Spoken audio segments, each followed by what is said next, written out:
éléments contenus dans le rapport de la Cour des comptes sur la communauté d'agglomération du Nord-Bas-Terre constituent une vraie bombe pour la carrière politique de Guy Losbar. Le nouvel et éphémère président du conseil départemental devrait logiquement être au centre d'une enquête de police en tant que président de la communauté d'agglomération du Nord-Bas-Terre. Mais que pourrait donc lui reprocher le procureur de la République de Pointe-à-Pitre? L'achat par la CanBT sous la direction de Guy Losbar pour un montant de près de 3 millions d'euros de terrain totalement improductif, sans estimation des domaines et sans mandat d'achat.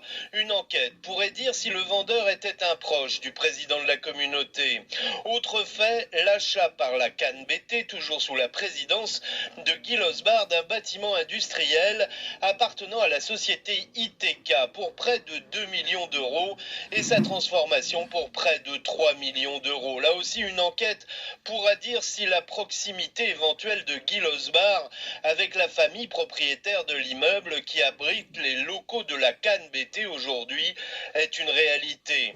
Le rapport de la Cour des comptes publié sur son site et public est émaillé de démonstrations de gaspillage d'argent public, de mauvaise gestion, d'absence de connaissance des règles des marchés publics. Cette mauvaise gestion peut s'apparenter à de la concussion et les achats massifs de carrières ou de hangars comme un détournement pur et simple d'argent public. La Cour des comptes pourrait encore dénoncer la chose auprès du procureur de la République, mais Patrick Desjardins, au regard des faits, pourrait aussi s'auto-saisir et demander à la section de recherche de la gendarmerie ou à la brigade financière de la police judiciaire de lancer une enquête. La machine judiciaire attend peut-être que la météo politique se calme un peu et cesse de donner un sentiment d'impunité totale aux élus concernés. À Basse-Terre, Ronan Poney, Guadeloupe la première.